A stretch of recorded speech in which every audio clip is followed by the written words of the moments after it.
Assalamualaikum Mas Inggih.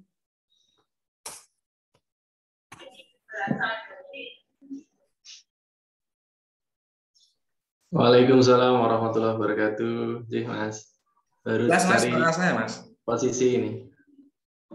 Ya lumayan. Mas Inggih suaranya juga jelas. Masih di Malang Mas? Masih. Oh, agak lumayan berarti di Malang sambil jalan-jalan. Nyari posisi dulu. Yeah. Nyari sinyal. Ini di kamar kurang sip.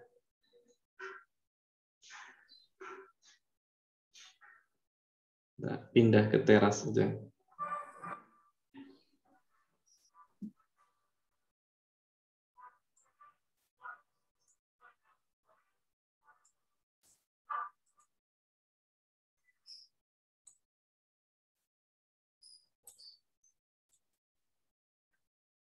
Bapak Ibu, selamat datang. Bu Haryati, Bu Lili, Pak Paulus, Bu Sundari.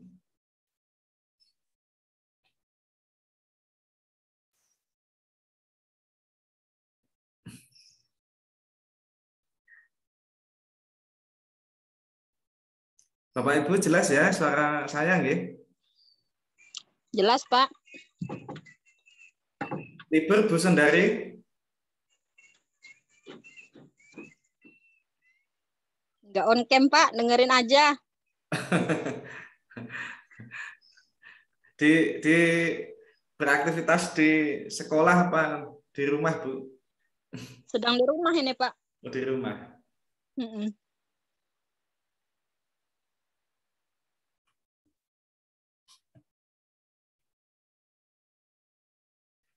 Sambil menunggu Bapak Ibu, saya putar untuk lagu Indonesia Raya sambil menunggu Bapak Ibu yang lain. Nanti kalau sudah kita mulai saja, nanti biar menyusul Bapak Ibu yang lain, nggih.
Baik, Bapak Ibu sekalian, meskipun hanya sedikit Pak Singgih, kita laksanakan yang sudah bergabung di Zoom.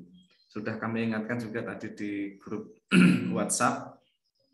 Saya ini kalau setiap diklat memutar lagu Indonesia Raya ini sedih Mas Singgih. Sedih. Di sana kan yang ini ya, yang 3 stanza ini ada lirik selamatlah rakyatnya, selamatlah tanahnya, selamatlah pulaunya, dan seterusnya itu. Jelas Mas Singgih ya? Jelas. Tadi pas Indonesia Raya rada putus-putus. Agak putus-putus. Iya. Ya kemarin juga kendala ini saya koneksi, padahal juga pakai punya BUMN Mas. Iya.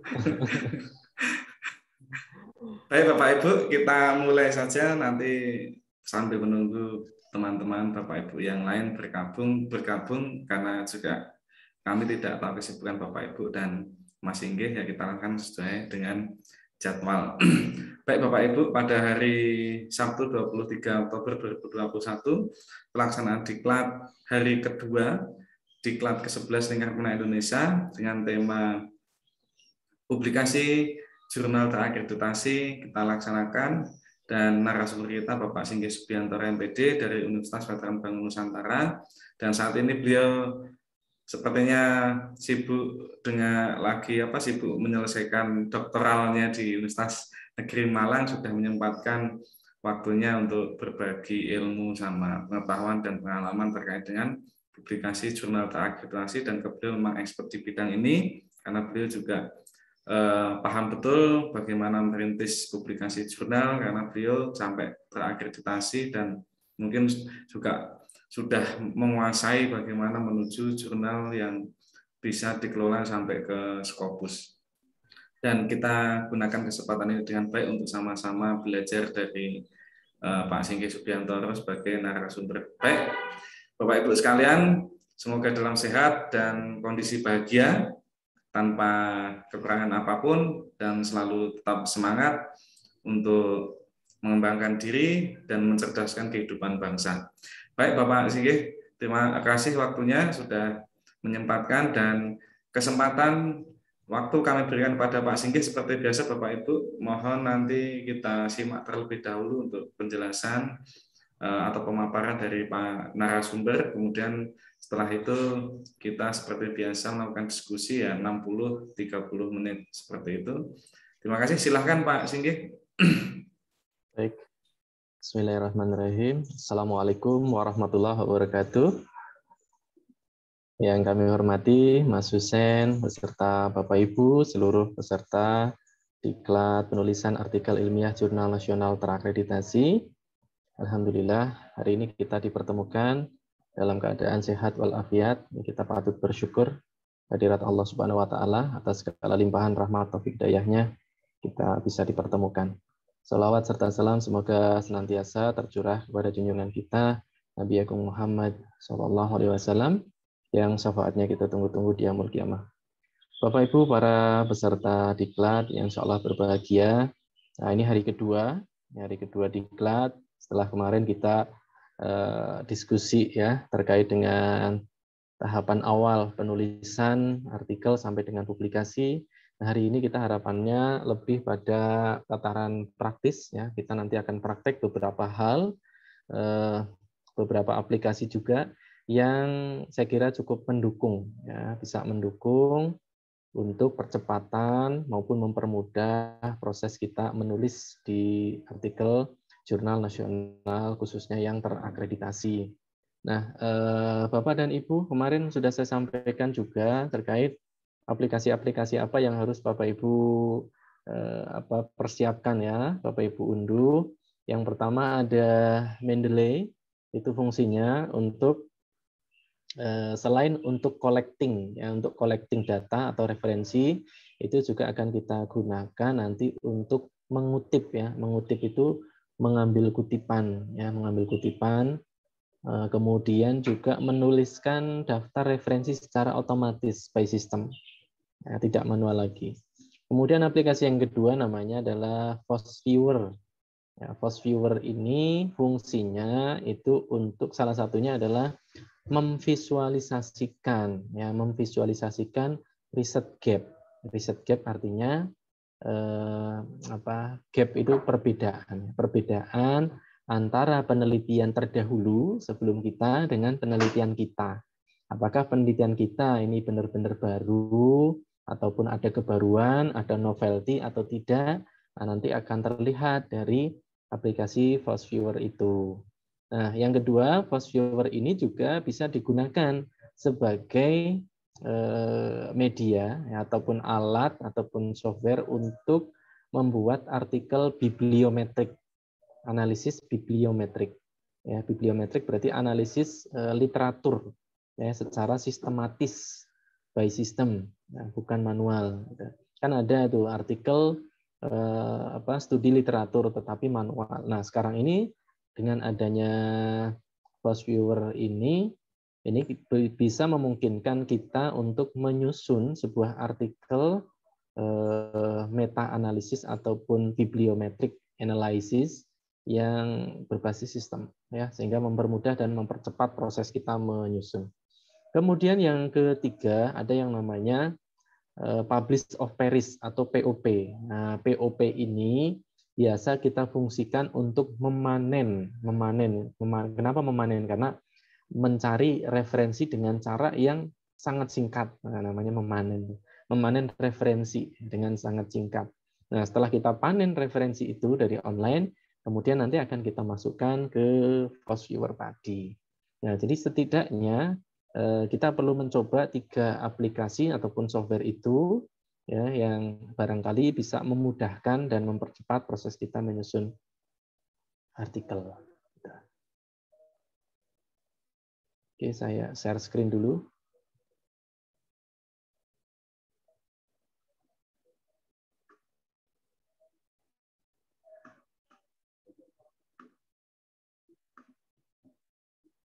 Sebentar. Oh, belum diizinkan, Mas Husein. Share. Sudah, Mas. Sudah. Nanti sepertinya sudah. Oke. Mas. Iya. Nah, ini lalu ini. Nah, ini sedikit saja materi, nanti akan lebih banyak praktek ya. Sedikit mengulang kemarin terkait dengan tahapan publikasi ya. Tahapan publikasi. Nah, ini proses menulis kita awali dari pre-writing, kemudian drafting, revising, editing, dan yang terakhir adalah publishing. Nah, di tahapan yang pertama ini, kita perlu menyiapkan laporan ataupun data, gitu ya. Data dulu, kalau tidak ada data atau laporan ya kita nanti akan lama, ya, mulai dari penelitian lagi atau studi pendahuluan lagi kan terlalu lama. Tapi tidak apa-apa kalau misalnya data atau laporan belum ada ya kita mulai dari mencari ide juga bisa ya, mulai cari ide penelitian apa nih yang sedang tren atau yang perlu saya lakukan itu juga boleh, nggak apa-apa. Kemudian yang kedua kumpulkan referensi. Nah ini nanti yang akan coba kita lakukan bersama ya. Yang pertama ada yang namanya GS atau Google Scholar. Nah Google Scholar ini salah satu fitur yang sangat mudah untuk kita gunakan untuk memperoleh banyak referensi ya dalam waktu yang singkat. Kemudian yang kedua adalah POP tadi ya, Publish of Paris. Nah, Publish of Paris ini salah satu tools yang saya kira sangat canggih gitu ya. Cuma tetap ada kelebihan, ada kekurangannya. Masing-masing ini ada kelebihan dan kekurangan. Kelebihannya adalah kita dapat mendapatkan ratusan bahkan ribuan referensi dalam waktu yang sangat singkat. Ya. Cukup 1-2 menit kita bisa dapatkan itu. Nah, tetapi kekurangannya adalah referensi ini hanya sekedar metadata, bukan artikel dalam bentuk PDF gitu ya. Baru metadatanya, nama penulisnya, tahunnya, judulnya apa, keywordnya apa, hanya sebatas itu. Ya, kemudian yang ketiga Mendeley. Nah, Mendeley ini tadi sudah saya jelaskan, ini bisa sangat mempercepat proses penulisan, terutama di bagian sitasi atau kutipan maupun juga penulisan daftar referensi ya secara otomatis. Kemudian yang berikutnya ini Force Viewer ya, saya singkat VV. Force Viewer ini juga bisa kita gunakan ya untuk menampilkan tadi analisis gap ya atau riset gap-nya. Dan lain-lain sebetulnya masih banyak ya. Dari sumber jurnalnya langsung bisa, dari Sinta bisa, dari portal Garuda bisa. Itu semuanya bisa kita manfaatkan. Kemudian yang ketiga, cari target jurnal. Nah, karena tema kali ini adalah jurnal nasional terakreditasi, maka sasaran kita adalah ini ya, jurnal yang berada di websitenya sinta.ristekbrin.go.id. Nah, semua jurnal yang ada di sini di Sinta Ristek Brin ini otomatis ya mereka itu sudah terakreditasi mulai dari Sinta 1 sampai dengan 6. Nanti kita bisa cari bersama. Kemudian yang keempat, pelajari guideline dan unduh template. Nah, setelah kita dapat ini targetnya, ini jurnal apa yang mau kita tuju, baca author guideline-nya. Ini penting sekali. Ya, banyak sekali yang submit gitu ya ke sebuah jurnal tanpa melihat guideline ataupun template. Nah, itu berbahaya, pasti akan di-reject. Kalau jurnalnya bagus, itu justru yang seperti itu akan di-reject, ditolak. Nah, tapi kalau kita asal-asalan kemudian kita submit dan langsung diterima, itu justru malah mencurigakan, ya. Kemudian yang kelima, buat kerangka artikel sesuai dengan template. Tadi template sudah kita dapatkan, sudah kita unduh dari websitenya jurnal ya. Nah, maka berikutnya adalah kita sesuaikan. Ya, kita isi mulai dari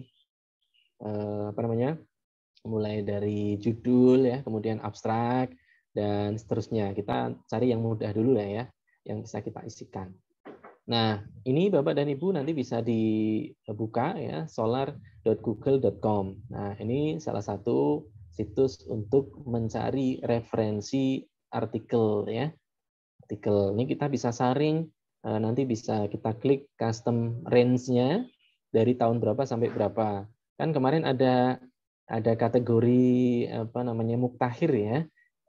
Referensi muktahir itu kebanyakan menafsirkan 5 tahun terakhir. Nah, maka di sini bisa kita set mulai tahun 2016 sampai 2021 kan 5 tahun. Nah, seperti itu. Atau kalau mau lebih luas lagi misalnya, lebih lama lagi di set 10 tahun terakhir juga saya kira masih oke-oke saja lah untuk jurnal nasional terakreditasi.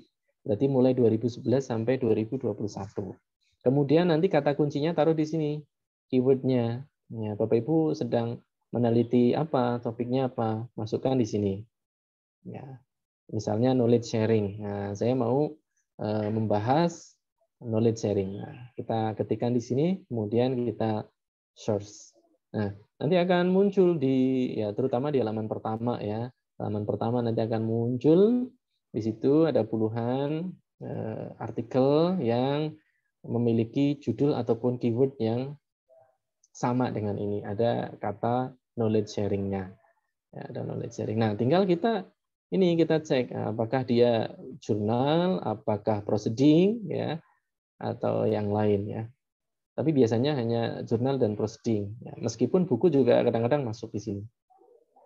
Nah, cirinya ada di sebelah kanan ini ada PDF-nya. Berarti ini kita bisa download. Oke, yang berikutnya kita lanjut dulu. Nanti prakteknya setelah ini. Publish of Paris. Nah, Publish of Paris ini tadi sudah saya jelaskan. Nah, ini bentuknya ya seperti ini. Setelah kita install, kita buka, nah, kemudian kita masukkan ini title word atau keyword-nya. Silahkan Bapak Ibu mau gunakan yang mana? Mau gunakan kata kunci atau judul? Ya, boleh. Semuanya sah. Ya, semuanya boleh.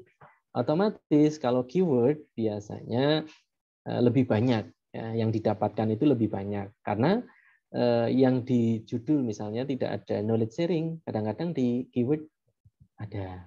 Tapi kalau di keyword ada, di judul biasanya pasti ada gitu ya. Biasanya pasti ada. Nah, oke, yang berikutnya. Nah, setelah kita ini ada tahunnya ya. tahun. Nah, tahun ini kita juga bisa filter seperti di Google Scholar tadi. Nah, di sini kita masukkan misalnya 2010 sampai 2021 atau 5 tahun terakhir juga boleh, silahkan. Ya. Setelah itu ini maximum number of result-nya ini kita bisa atur. Kalau untuk GS Google Scholar ini maksimal bisa sampai 1000. Jadi kita bisa dapatkan 1000 referensi, ya, metadata referensi dalam waktu hitungan menit saja, ya, tidak akan lamanya, hitungan menit, ya. Nah, tapi karena ini kemarin untuk mencoba, ya kita set 50 supaya mempercepat prosesnya, ya. Otomatis semakin banyak, semakin lama juga prosesnya. Nah, setelah kita dapatkan di sini sudah selesai, ketemu katakanlah 50 nih, ya, 50 metadata referensi. Kemudian berikutnya nanti ada tombol untuk menyimpan. Nah, ini save result. Nanti ada pilihan risk manager. Nah, risk manager itulah yang nanti akan kita gunakan untuk fast viewer. Kita lanjut dulu. Mendeley. Nah, Mendeley ini fungsinya berbeda dengan tadi. Kalau tadi itu untuk memanen metadata referensi, kalau Mendeley itu, ya, ini bisa juga untuk memanen referensi juga bisa.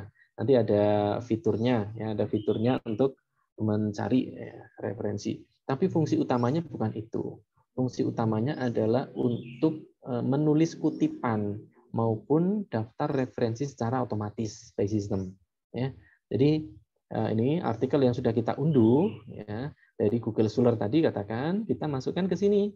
Nah, kita input ke sini, kita bisa buat folder-folder di sini untuk memudahkan.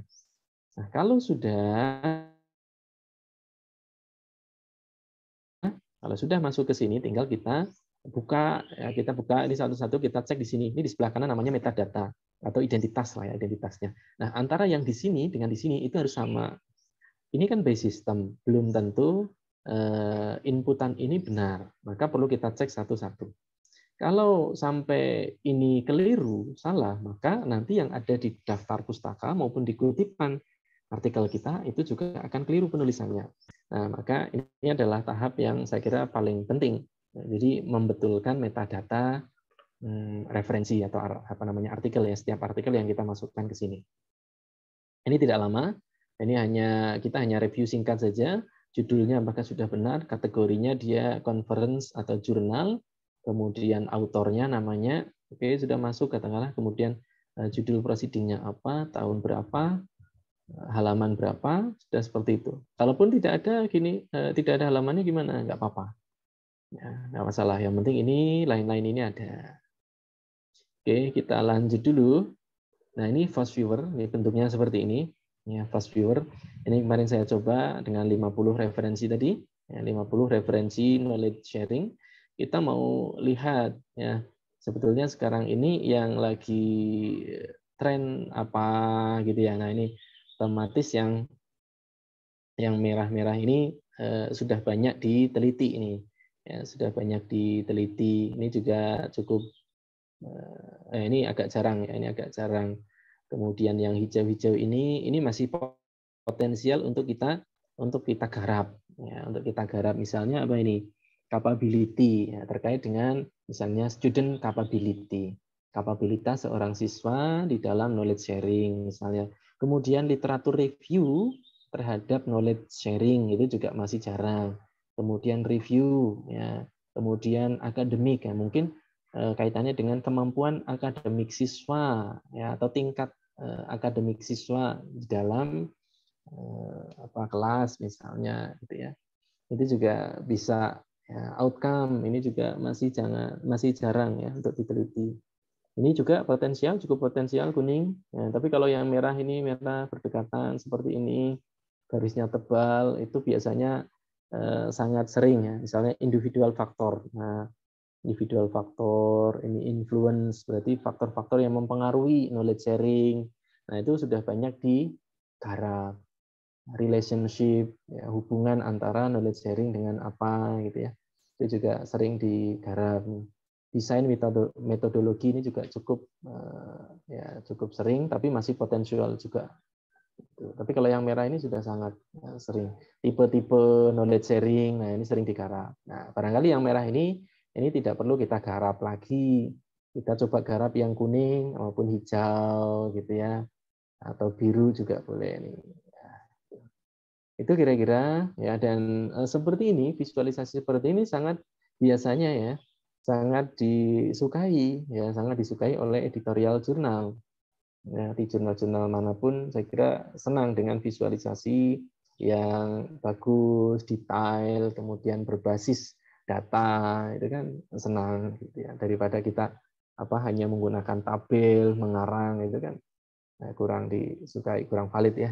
Nah, kemudian ini adalah salah satu portal untuk mencari jurnal maupun juga nanti artikel ya, tapi khususnya untuk jurnal.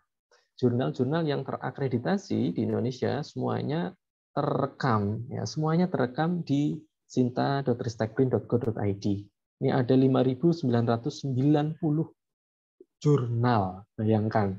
Nah, ada banyak sekali, jadi Bapak Ibu nggak perlu khawatir cari jurnal terakreditasi kok susah gitu ya, banyak sekali kok. Kalau misalnya Bapak Ibu baru pertama, ya saran saya main di Sinta 4 sampai dengan 6 ya. 4 sampai 6 ini kan berarti menengah ke bawah gitu ya. Kelas ekonomi. Nah, kelas ekonomi ini berarti nanti relatif lebih mudah ya. Kemungkinan ini ada kemungkinannya, tapi belum berarti. Kemungkinan jurnal yang Sinta 4 sampai 6 itu relatif lebih mudah. Relatif longgar ya, tingkat selektivitasnya lebih rendah gitu daripada yang Sinta 1 sampai dengan 3.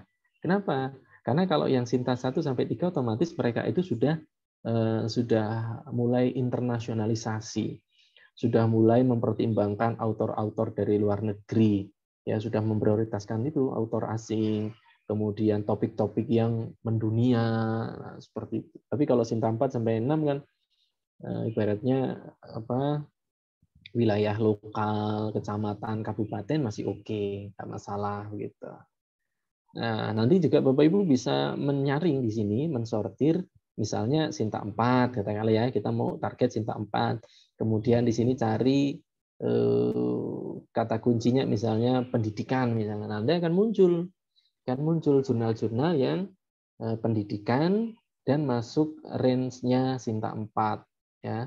Nah, nanti akan muncul, nah ini salah satu jurnal kami yang kami kelola di Univet nih. Jurnal Komunikasi Pendidikan nomor 3 ini. Nomor 3 nih. Nah, ini Universitas Veteran Bangun Nusantara. Ini Sinta 4 dari tahun 2018. Ini baru proses reakreditasi.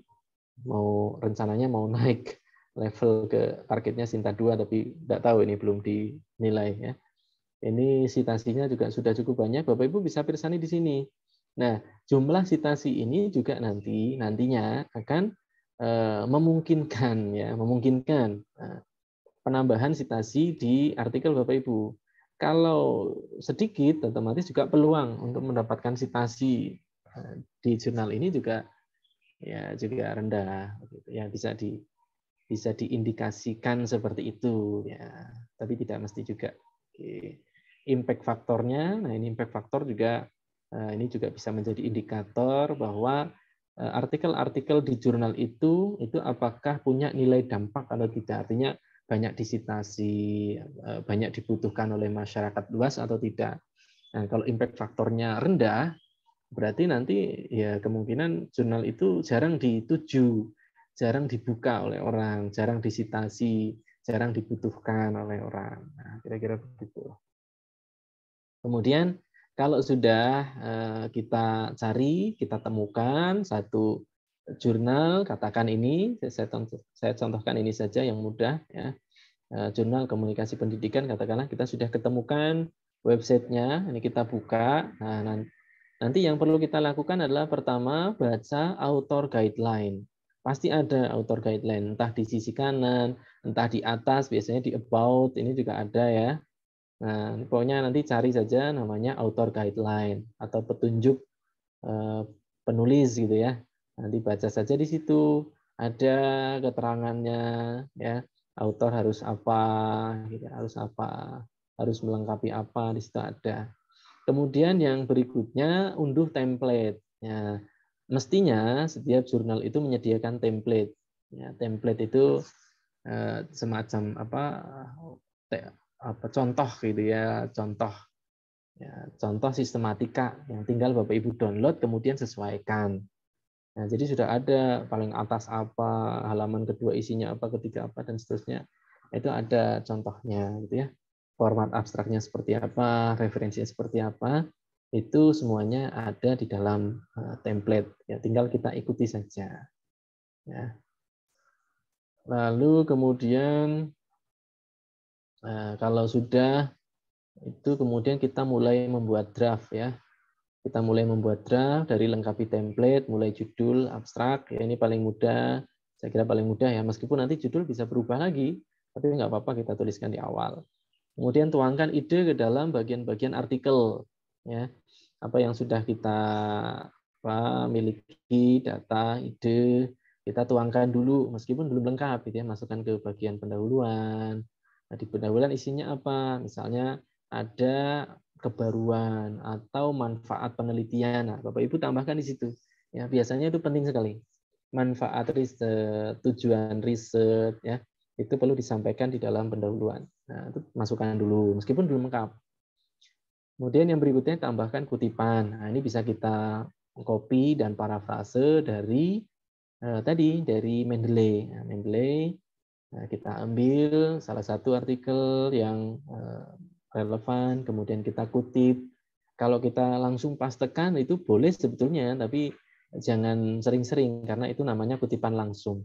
Nah, namanya kutipan langsung itu kan sama persis kan dengan perkataan si penulis atau sumbernya. Maka itu nanti akan diindikasi sebagai plagiasi. Nah, kalau Bapak Ibu mengutip secara langsung beberapa kali atau beberapa bagian, maka itu nanti otomatis persentase plagiasinya juga relatif tinggi, gitu ya. Kemudian yang keempat, gunakan manajemen referensi, Mendeley tadi ya. Mendeley ini kita wajib ya untuk jurnal-jurnal terakreditasi. Saya kira ini sudah menjadi kewajiban.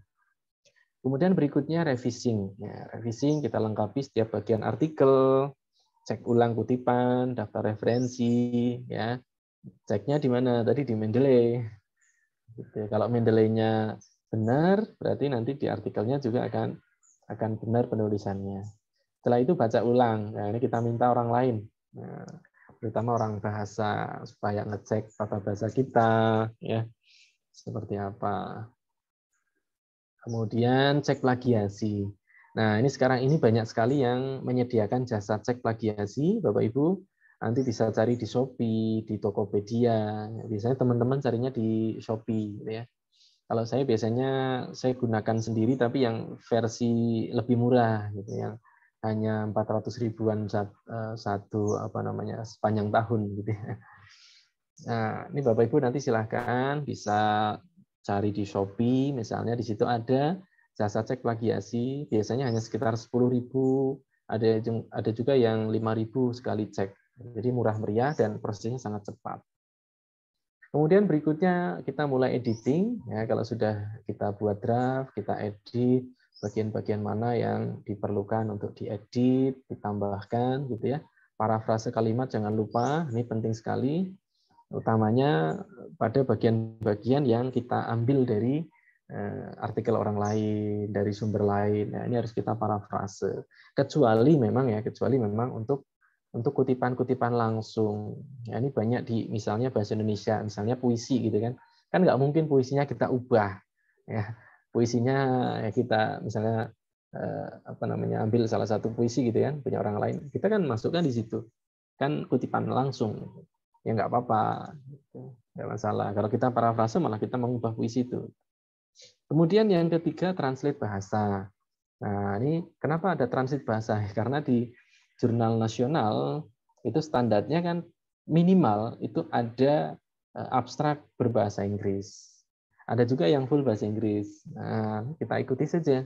Misalnya artikelnya berbahasa Indonesia, tapi kemudian abstraknya berbahasa Inggris, kan kita harus menggunakan ini translate.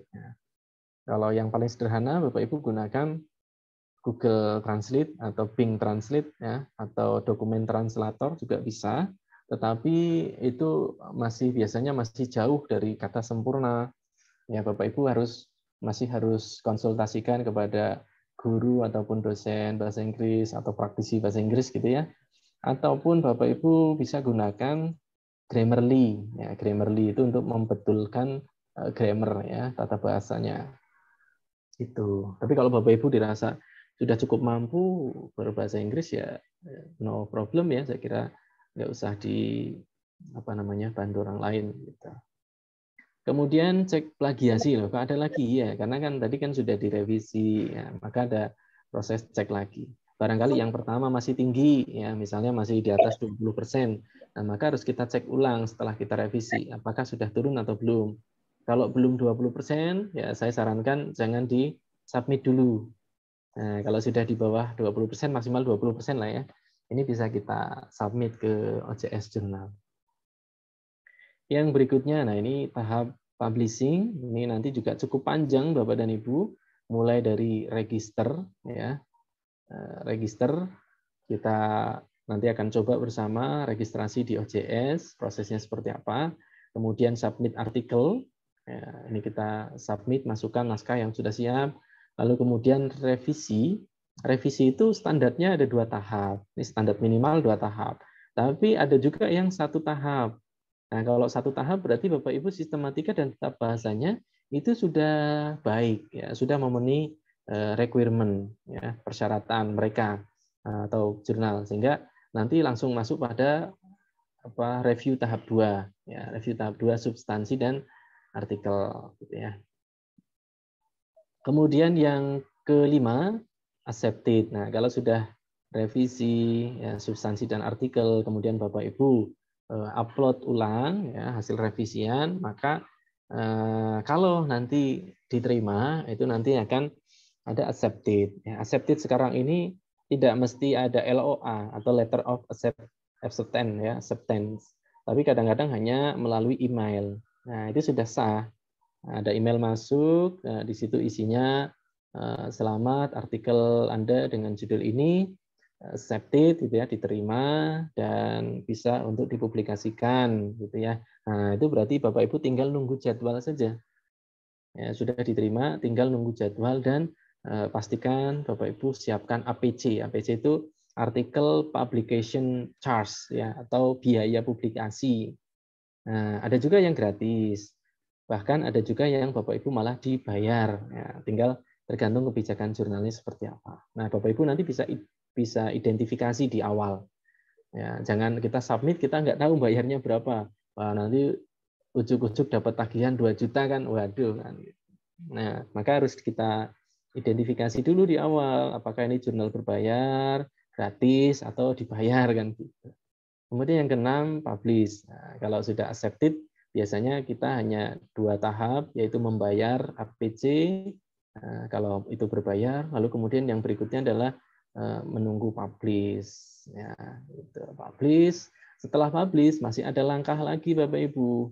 Ya, sekarang ini biasanya jurnal itu tidak menyediakan versi print, tidak menyediakan versi cetaknya. Nah, Bapak Ibu bisa nanti cetak sendiri, bisa unduh, ya. Kemudian ada satu langkah lagi namanya arsip. Arsip itu kita simpan dalam situs pribadi bisa, kemudian di Google Scholar ya. Kadang-kadang kan tidak otomatis tuh. Kita perlu cek apakah sudah masuk di Google Scholar atau belum. Kalau belum ya kita tambahkan. Ya, biasanya waktunya sekitar 1 minggu setelah publish online. Itu akan masuk ke Google Scholar. Kemudian pastikan juga masuk ke Sinta. Dari Google Scholar nanti 1 bulan kemudian biasanya akan masuk ke Sinta. Nah, ini perlu kita cek. Nah, kemudian ke portal Garuda juga masuk ke situ. Ya. Nah, ini langkah untuk registrasi OJS. Di bagian atas OJS itu biasanya ada menu register. Ya, ada menu register, kita klik, kemudian kita isikan ya, username. Ini biasanya huruf kecil semua ya, jangan ada huruf besar. Huruf kecil unik. Ya, kalau saran saya gunakan nama panjang kita aja. Ya, kalau ada yang nama yang sama ya kita tambahkan angka boleh. Ya, oke, kemudian password ini kita samakan dengan password email boleh, kita buat baru boleh, yang penting ingat atau dicatat. Kemudian ini ulangi, kemudian ini nama depan, nama tengah, nama belakang. Kalau nama yang hanya satu kata gimana? Diulang. Misalnya Sunario misal ya. Ini kita tuliskan Sunario, di last name-nya juga kita tuliskan Sunario. Ya, middle name-nya kosong. Tidak usah di strip, lewati aja. Kemudian mana ini? Ini. Afiliasi ini juga wajib ya Bapak Ibu. Meskipun tidak ada tanda bintang, afiliasi ini harus kita sertakan nama instansi kita. Kemudian setelah itu tahap kedua, step 2 adalah kita lampirkan filenya. Nah, jangan lupa ini yang sering sekali kita sudah browse ini, sudah mencari lokasi artikel kita ya, tetapi lupa klik upload. Nah, ini nanti yang di submit itu kosong, tidak ada artikelnya. Gitu. Perasaan kita kemarin sudah kok masukkan, padahal belum klik upload. Nah, ini artikel tidak akan masuk. Ya, jangan lupa setelah browse, ketemu artikelnya, kita klik upload. Baru nanti kita save and continue. Nah, nanti biasanya ada 3 tahap lagi, meyakinkan apakah sudah oke atau belum. Nah, tinggal yes aja lah, ikuti langkah. Kemudian ini tambahan, ini yang terakhir, slide terakhir.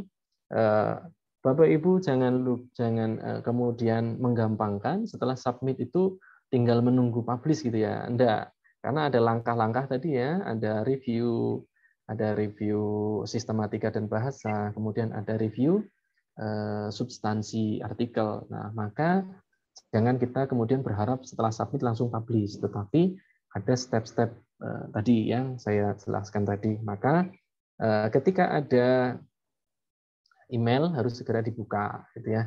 Kalau tidak merasa ada email ya tetap setiap minggu kita cek lah, minimal setiap minggu kita cek ada email masuk atau tidak dari jurnal. Kalau ada, nah dibuka.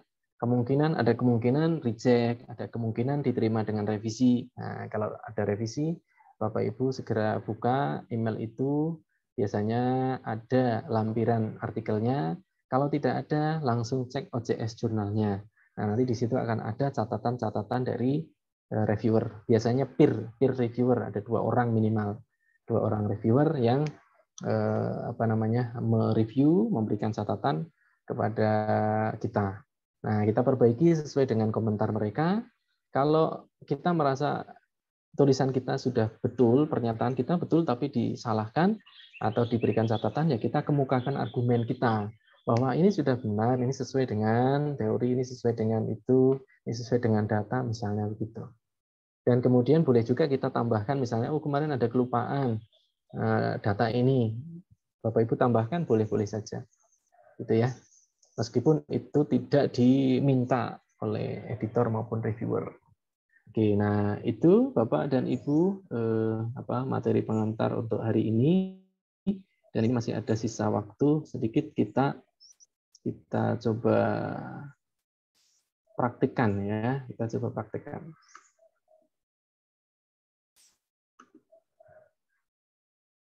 Nah, yang pertama kita mencari dulu artikel ya atau referensi. Yang pertama di Google Scholar.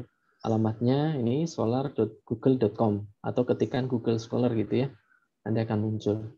Nah, yang perlu kita lakukan adalah kita ketikkan di sini ya. Misalnya ini ada kata kunci ini. Kita mau cari learning loss. Ya, learning loss. Nah, kemudian kita ini custom range. Nah, ini kita mau filter yang katakanlah 5 tahun terakhir ya, berarti 2016 sampai dengan 2021. Kemudian kita klik search. Nah, ini sudah difilter ya, ini sudah difilter. Nah, ini 2019, 20, 21. Nah, dia sudah memfilter 5 tahun terakhir, ya, publikasi 5 tahun terakhir. Tinggal kita identifikasi. Ini kan ada keterangannya nih, proceeding, gitu ya. Ini bisa kita filter. Bisa kita proceeding. Ini di proceeding banyak nih. Proceeding. Ini buku, jurnal. Nah ini nih. Ini jurnal nih. Ini kan ada tulisannya jurnal. Nah ini bisa kita cek. Tapi nggak ada PDF-nya di sini nih. Jangan. Ya. Atau kita coba cek. Biasanya tidak ada. Nanti kita cek.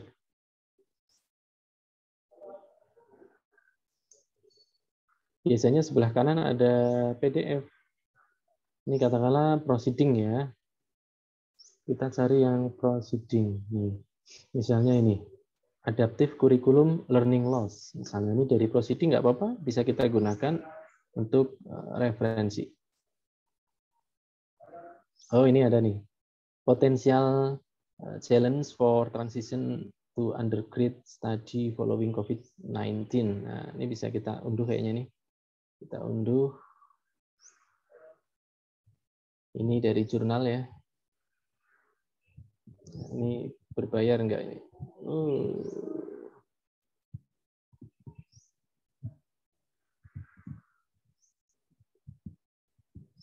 Tidak muncul unduhnya.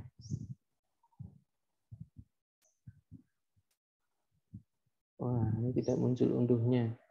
Ini harus menggunakan akun institusi. Enggak usah yang seperti ini. Kita cari yang memang ada aja. Ini kita close dulu. Ini kita close.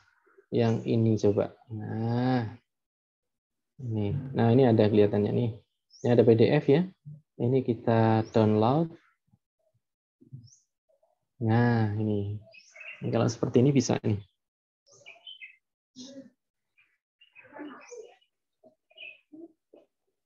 Adaptive Curriculum Learning Loss for Deep Face Recognition. Ini apa ini? Proceeding, ya, proceeding. Oke, ini bisa kita gunakan sebagai referensi. Bisa ini. Nah, ini kita unduh di sini.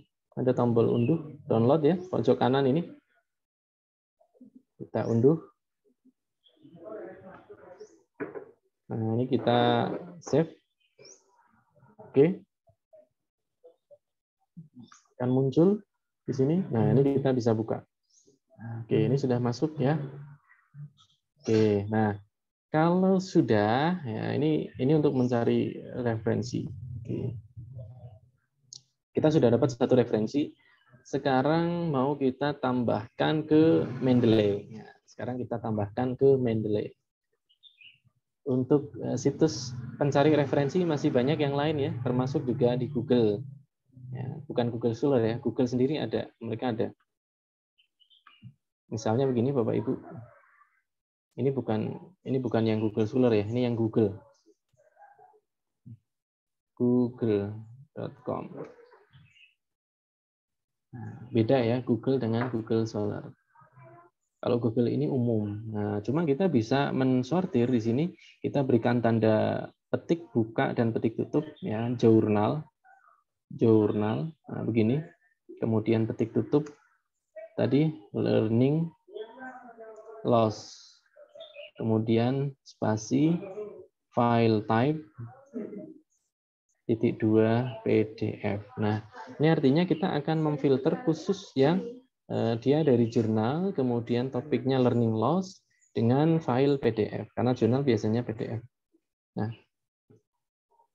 kita cari. Nah, ini biasanya muncul di halaman pertama. Ini bisa kita gunakan. Nah, ini bisa kita gunakan biasanya nih. Nah, ini kan. Ini jurnal nih. Ini yang jurnal bahasa Indonesia ada nih. Ini juga bisa kita gunakan ya. Nih, banyak yang kita bisa dapatkan ya. Learning loss ini juga nih. Nah, ini bisa kita unduh. Nah, ini langsung kita save lalu oke. Nah, sudah dapat dua ya. Tadi satu dari Google Scholar, yang kedua dari Google. Oke, saya kira sudah cukup dua. Lalu kita beralih ke Mendeley. Nah, di sini kita sudah mendownload dan menginstal Mendeley, ya, tinggal kita buka.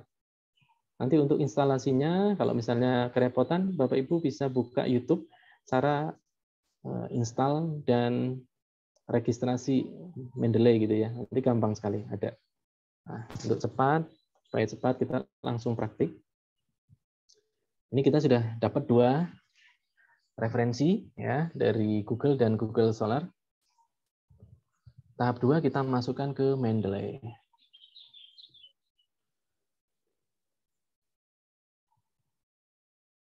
Oke, kita tunggu. Nah, ini sudah terbuka. Yang pertama kita lakukan, ini kalau muncul seperti ini jangan kita install ya, kita not now aja. Ya, apa namanya, memberitahukan ada update. Tidak usah diupdate, nanti biasanya error gitu ya. Yang pertama kita lakukan adalah membuat folder. Ya, jadi kita usahakan itu kita buat folder-folder khusus sesuai dengan topiknya. Misalnya ini kita topiknya adalah learning loss, ya. Kita masukkan ke sini yang 2 referensi tadi dengan cara kita buka dulu foldernya atau lewat sini juga boleh nih. Add ya, file boleh lewat sini, add file, lalu kita cari tempat penyimpanan tadi. Kelihatannya di download.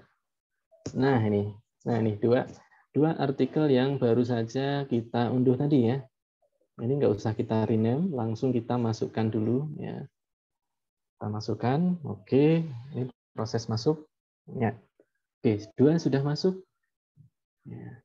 2 sudah masuk dan dia langsung mendeteksi nama autor ya, langsung di sini nih. Penulisnya langsung terdeteksi di sini. Nah, kita bisa membetulkan metadata. Ya, kita klik 1 kali untuk melihat metadata di sebelah kanan. Ya, ini. Oke, kita perbesar. Nah, sebelah kanan ini adalah metadata artikel. Judulnya sudah betul atau belum, dia kategorinya apa, jurnal atau bukan, gitu ya. Nah, kalau ini proceeding, ya proceeding berarti ini harus kita ganti. Ini kan judulnya kan proceeding, berarti otomatis tipenya itu adalah conference proceeding. Nah, beda nanti formatnya berbeda. Kalau proceeding itu tidak ada nomor, ya sementara kalau jurnal itu ada nomor.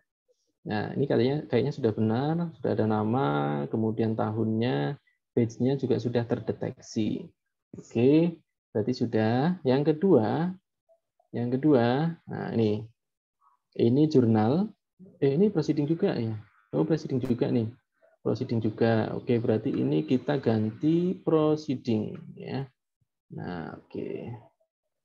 Oke, ya volume isunya itu biasanya tidak ada. Nah, ini kalau kita mau memastikan kita klik 2 kali di sini. Ya.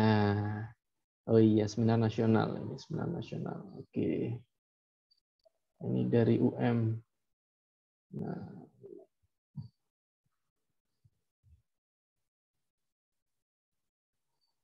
Ini kalau misalnya tidak ada isu dan nomornya, kita di sini kosongkan aja.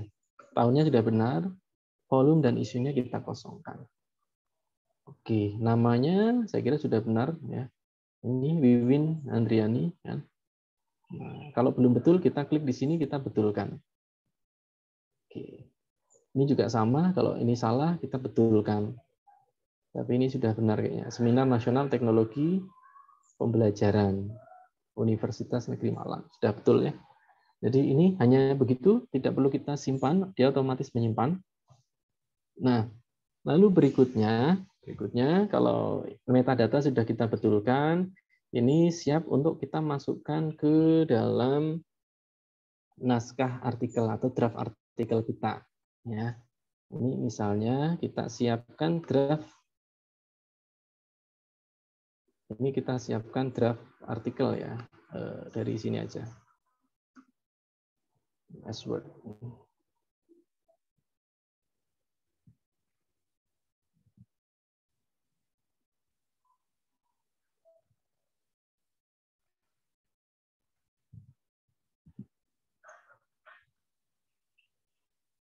Oke.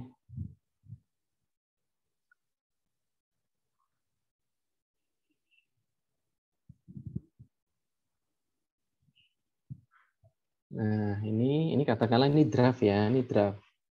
Ini draft artikel. Oke. Draft artikel. Oke. Nah, Bagaimana cara menuliskan kutipan tadi dari referensi Mendeley? Nah, caranya kita buka lagi Mendeley. Ini kita buka Mendeley ya. Kita buka Mendeley, kita ambil pernyataan ataupun apa simpulan gitu ya dari sini. Ini biasanya ini.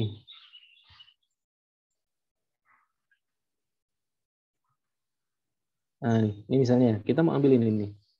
Nah, ini.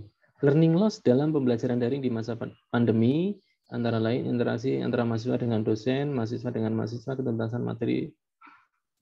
Nah, ini contoh ya. Ini kita ambil. Ini kan pernyataannya langsung dari penulis. Ya. Ini kita ambil, kita copy. Ya, ini juga ada di sini. Boleh Ctrl C, boleh klik tanda copy. Lalu kita masukkan ke sini. Ya, oke. Nah, ini pernyataannya siapa kan gitu ya.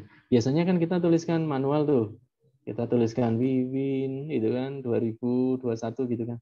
Nah, di sini kita enggak, kita hanya tempatkan kursor di depan kalimat atau di belakang kalimat. Misal di belakang begini, kita tinggal taruh kursor, lalu kemudian kita klik reference di atas ya. Kita klik reference, kemudian kita klik insert citation ya. Tadi namanya Wiwin kalau nggak salah. Wiwin. Nah, dia kan langsung mendeteksi. Ya, Wiwin Andriani. Nah, kita klik satu kali, lalu kita oke.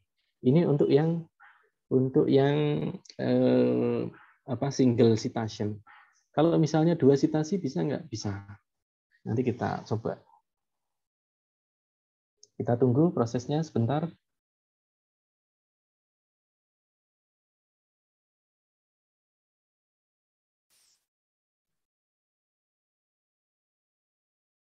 Oke, masih proses kayaknya. Ini tergantung nanti spek komputernya ya. Nah ini sudah speknya tinggi ya, ini semakin cepat prosesnya. Ini sudah masuk, ini otomatis ya, tidak kita tulis manual, ini otomatis. Kalau misalnya ini multisitasi gitu kan, jadi satu kalimat, satu pernyataan ini dia dari beberapa sumber gitu ya. Nah ini bisa kita lakukan. Ya, kita tambahkan citasi yang kedua, sumber kedua, kita klik di sini, lalu kita edit citation. Nah, lalu kita masukkan yang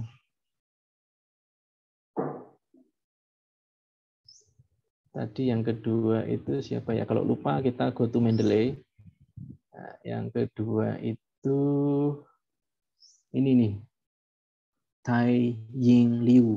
Nah, Ying coba ya, kita cari Ying. Ini kita minimize.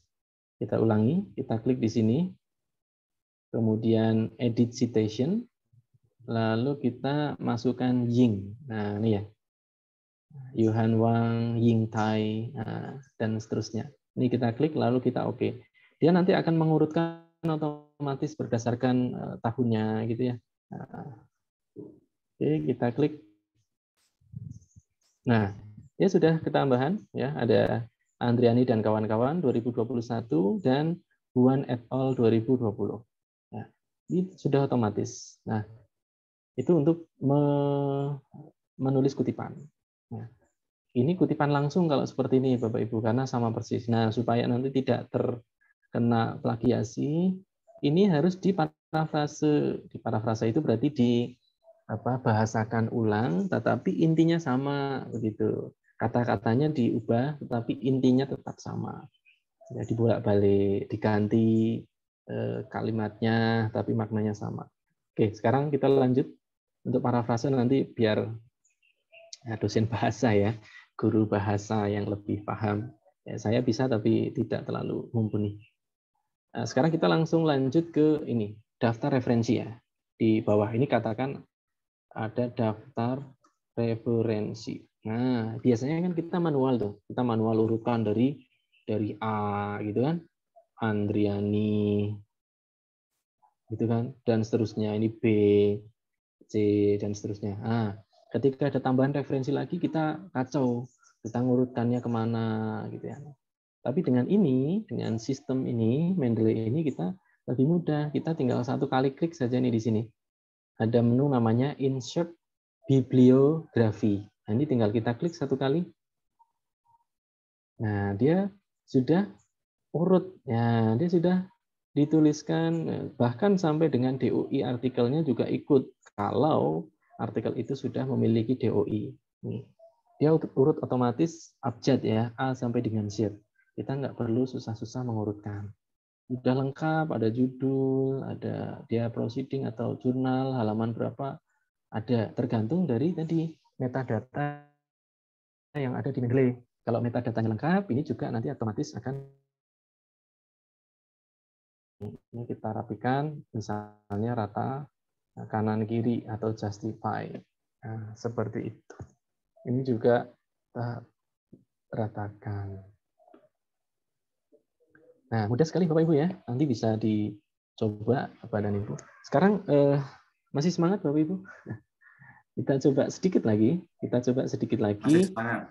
Oke, kita coba sedikit lagi untuk membuat visualisasi ya dari Post Viewer. Nah, ini ada dua aplikasi yang kita gunakan, Post Viewer dan juga PUP ya, Publish Operis. Ini sementara ini saya close dulu ya. Ini sementara saya close dulu nih.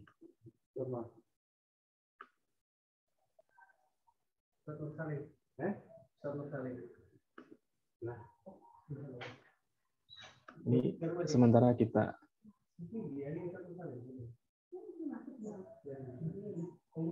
Oke, ini sementara kita close dulu lalu kita gunakan Post Viewer bukan Post Viewer.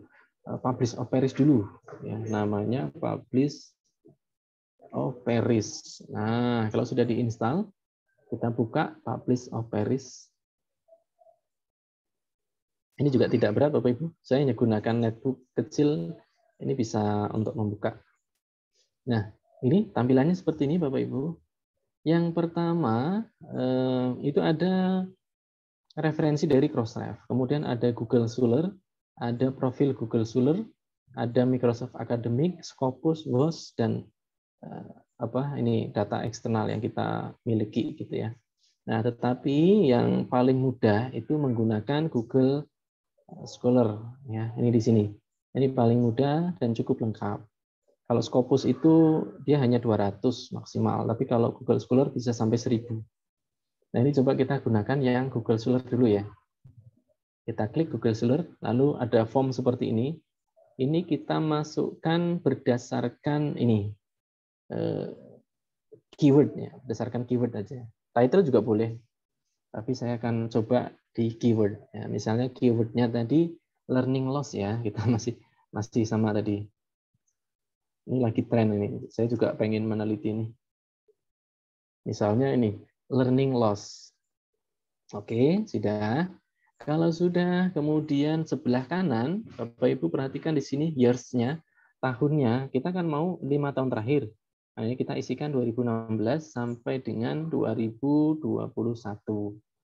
Lalu kemudian yang lain ini nggak usah diisi, kosongnya aja. Ya, langsung kita klik. Ini sebentar, sebelum kita klik search, ada maximum number of result. Ini mau berapa yang kita inginkan, berapa referensi. Kalau 1000 bisa, tapi ini butuh waktu sekitar 5-10 menit. Ya, kalau 100 ini cepat. Ya, 100 dulu ya untuk coba. 100 ini paling hanya 1 menit nggak sampai. Nah, lalu kemudian kita coba search. Ini search. Oke, ini sudah proses. Kita tunggu. Nah, ini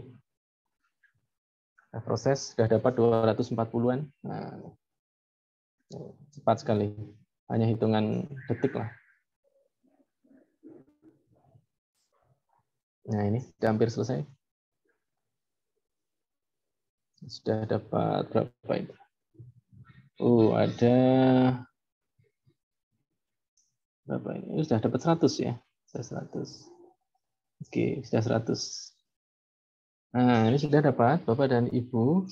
Kita coba unduh ya. Kita save ini. Di sebelah kiri bawah ada save result. Nah, ini kita klik. Kemudian kita pilih yang risk manager ini ya. Result as risk garis miring ref manager. Ya, perhatikan yang ini. Risk ref manager. Ini kita klik. Nah, kita mau simpan di mana? Ya, kita simpan di desktop aja sementara. Nah, ini RIS, kemudian tadi learning loss. Oke, kalau sudah kita simpan. Nah, nampaknya sudah selesai. Ini sementara bisa kita close dulu. Ya, sementara bisa kita close dulu ini. Oke. Nah, berikutnya ini tadi yang kita unduh ya, RIS learning loss. Setelah ini, tahap kedua kita buka aplikasi namanya FOSS Viewer. FOSS View. Nah, FOSS Viewer mana? Belum muncul. Oke, nih. FOSS Viewer. Oke, muncul. Kita buka dulu. Ini juga tidak berat, Bapak Ibu. Tapi semakin tinggi spek komputer Bapak Ibu, semakin cepat proses membukanya. Kalau saya loadingnya agak lama karena speknya sangat rendah.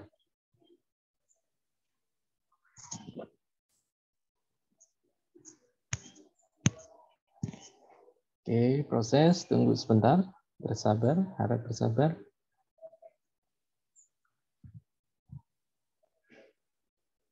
Ini sementara Mendeley kita tutup dulu ya. Mendeley tadi sudah, saya kira bisa lah ya. Ini sementara kita tutup dulu Mendeley-nya supaya tidak terlalu berat. Oke.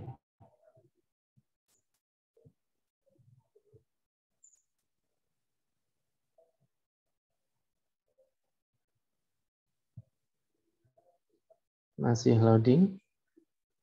Ini sekali lagi tergantung spek komputernya.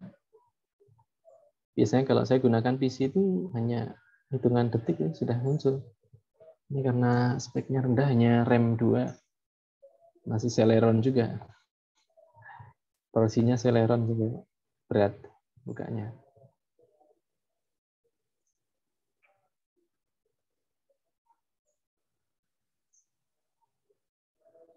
Muter terus.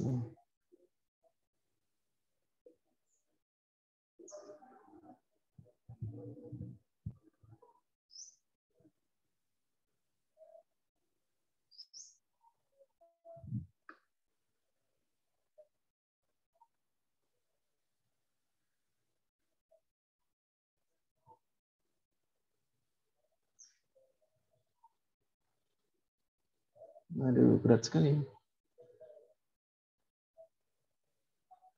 Sabar, marah sabar. Laptop kecil soalnya. Nah, ini proses. Oke. Iya, akhirnya. Nah, seperti ini Bapak dan Ibu. Ya, ini masih kosong, tinggal kita create. Di sebelah kiri, ya, sebelah kiri ini ada menu create. Ya, karena kita mau buka dari awal ya, kita buat project dari awal. Ini kita create. Nah, lalu ada 3 pilihan. Nah, 3 pilihan.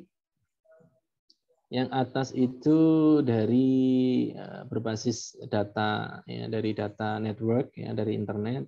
Kemudian yang kedua ini untuk analisis bibliografik, ya, artinya dari jumlah citasi, kemudian autor, koautor, ya seperti itu. Tapi karena tadi kita itu pengennya adalah melihat keterkaitan atau riset gap berdasarkan keyword, maka kita pilih yang ketiga ini. Yang ketiga, ya, basis on text data. Yang ketiga ya, yang ketiga, lalu kita pilih next. Nah, lalu di sini ada 4 pilihan, ya, data source-nya kita kan tadi RIS, ya, menggunakan RIS, maka kita pilih yang ketiga ini. Ada tulisannya RIS. Nah, kalau Bapak Ibu punya akun WOS ataupun Scopus nanti bisa pilih yang kedua. Tapi karena tadi kita dapatkannya adalah Risk Manager, maka kita pilih yang ketiga ini. Ada tulisan Risk. Oke, sudah. Berikutnya kita next. Nah, di sini ini kita masukkan file tadi. File Risk yang kita unduh tadi. Saya simpan di menu ini di desktop. Nah, di desktop kemudian ini risk learning loss.risk. Ini ya, sudah ketemu. Lalu kita oke. Oke, kalau sudah kita next. Nah, kita mau ini menganalisis berdasarkan title atau abstrak atau dua-duanya. Nah, saya dua-duanya saja, title and abstract. Lalu berikutnya next.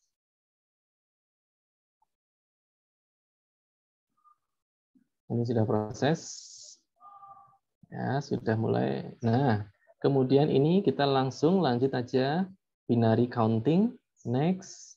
Kemudian ini. Nah, minimum number of occurrence of term ya. Jadi ini kita pilih, kita perkecil ya.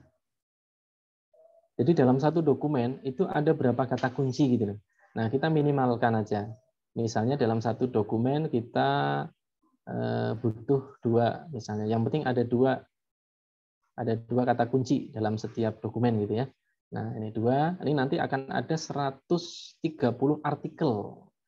Ada 130 artikel yang bisa kita analisis gitu ya. Lalu kita next.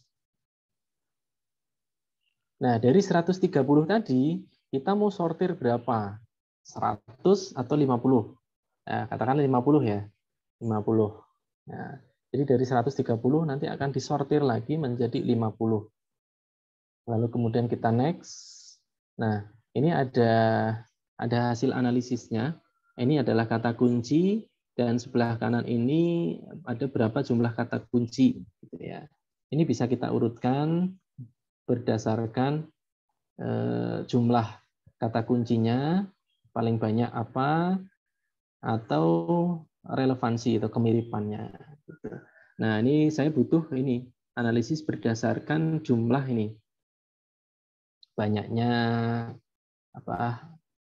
kata kunci misalnya. Oh, ini paling banyak adalah summer learning loss, school closure, identification, margin, consequence, parameter, dan seterusnya. Nah, inilah kata kunci yang sering digunakan. Yang paling sering digunakan untuk menulis artikel learning loss tadi. Gitu ya. Nah, ini juga bisa nanti menjadi referensi bagi Bapak Ibu membuat judul ataupun topik penelitian. Ya. Oke, kalau sudah kita klik finish. Nah, ini langkah yang terakhir. Lalu kita klik yes.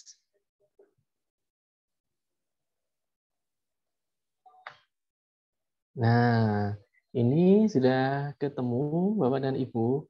Nah, ini ada beberapa kata kunci yang paling sering ya digunakan. Yang paling sering digunakan di dalam penelitian learning loss. Ini adalah keterhubungan ya yang ini sebentar. Ini ada beberapa model. Nah, ini ada overlay, ada network visualization ya.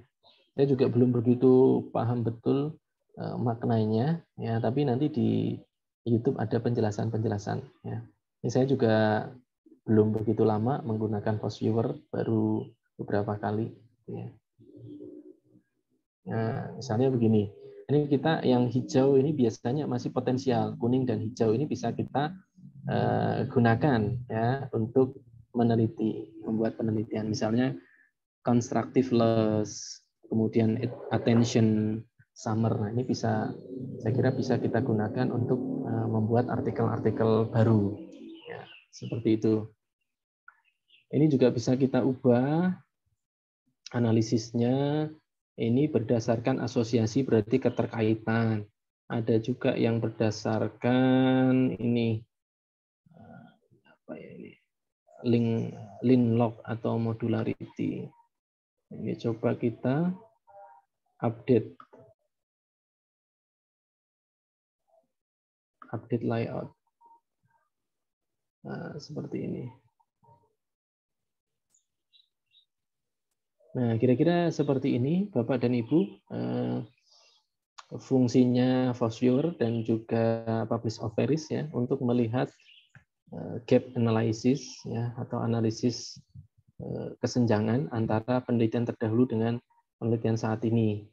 Nah, jadi di 5 tahun terakhir ini banyak sekali peneliti yang meneliti tentang ini efektivitas pembelajaran ya, ini kemudian identifikasi learning loss misalnya seperti itu ya. Kemudian school closure, berarti kan penataan lingkungan sekolah supaya tidak menimbulkan learning loss seperti apa. Nah, seperti itu. Yang sisi sini ini bisa menjadi alternatif ya, peluang bagi kita untuk melakukan penelitian-penelitian baru. Saya kira itu Bapak dan Ibu. Nanti kalau ada hal-hal yang ingin ditanyakan, didiskusikan, selama saya mampu akan saya jawab. Ya, oke, terima kasih Bapak dan Ibu atas segala atensinya. Mudah-mudahan yang sedikit ini bisa bermanfaat, ya, khususnya bagi saya pribadi untuk memperdalam materi dan juga bagi Bapak Ibu ya untuk mengulas dan bahkan untuk menambah wawasan baru. Terima kasih. Assalamualaikum warahmatullahi wabarakatuh. Waalaikumsalam. Terima kasih Pak Singgih sudah memaparkan materi hari ini cukup menarik Bapak Ibu. Jadi Pak Singgih menyampaikan bagaimana rangkaian publikasi di jurnal nasional yang sudah terakreditasi dan juga memaparkan strategi bagaimana untuk menulis artikel dan juga bahkan disampaikan strategi untuk melakukan penelitian ya yang isu-isu terbaru dan mungkin bagaimana strategi untuk dapat inspirasi melakukan penelitian terkait hal tertentu yang sesuai dengan bidang kita dan sesuai dengan isu-isu terbaru atau topik terbaru dan peluang untuk melakukan penelitian seperti itu Bapak Ibu. Dan sudah saatnya kita untuk melakukan diskusi, sharing, dan tanya jawab. Mungkin Bapak Ibu ada yang mau didiskusikan, silahkan saja, tidak apa-apa, langsung disampaikan nanti biar Bapak narasumber yang menjawab nanti. Halo Bapak Ibu. Silahkan, monggo Bapak Ibu kita diskusikan. Kalau ada yang ingin didiskusikan. Silahkan. Dan hari ini Pak Singgih ini memaparkan untuk publikasi jurnal, tidak hanya jurnal terakreditasi, ini bisa mengilhami untuk melakukan publikasi di Scopus, di publikasi internasional juga. Dan sekali saya mengikuti Mas Singgih dan terima kasih ini mengilhami untuk melakukan penelitian-penelitian karena kita tanggung jawabnya melakukan penelitian dan pengabdian. Ya, betul. Enggak, ya. Bapak Ibu, ada tidak Bapak Ibu? Ini saya juga baru nulis artikel untuk ini, bibliometric analysis menggunakan fast viewer. Dan ini sudah tadi disampaikan Pak Singgih, trik untuk mengutip, kemudian bagaimana menulis daftar referensi itu supaya tidak kita kesusahan itu. Jadi secara menggunakan aplikasi seperti itu Bapak Ibu. Mungkin ada Pak Saifullah, kemudian ada Bu Ati, Bu Haryati, Bu Lili, Bu Marni, Pak Paulus, dan Bu Sundari. Ada yang mau disampaikan atau sharing-sharing ya boleh, tidak ada masalah. Boleh ya. Itu. Ini jauh-jauh kayaknya ya. Oke, ini Pak Paulus ini dari MTT ya, tidak ya. Dari Sulawesi Pak. Sulawesi. Monggo silahkan kalau ada. Ya mumpung ini hari terakhir soalnya dan ini kan intinya ya Pak. Ya dan bisa saja Bapak Ibu boleh kok bertanya kalau publikasi di jurnal yang dikelola Pak Singgih bagaimana gitu ya boleh, tidak ada masalah. Boleh. Yang sudah terakreditasi. Kebetulan ini untuk yang jurnal Komdik itu masih ada kuota, nanti publish-nya Januari. akhir Januari 22. Jadi masih ada waktu yang cukup, saya kira. Untuk submitnya terakhir Desember. Jadi masih ada 2 bulan ya. Masih ada 2 bulan untuk mengejar itu. Gitu. Dan untuk biayanya 250, murah meriah, murah sekali. Ya, murah sekali. Karena memang tujuan kami tidak untuk mencari profit, ya, tapi yang jelas untuk meningkatkan kualitas jurnal sampai nanti targetnya ke Scopus. Ini kami juga kemarin baru nyoba masukkan ke WOS tapi di reject, Mas.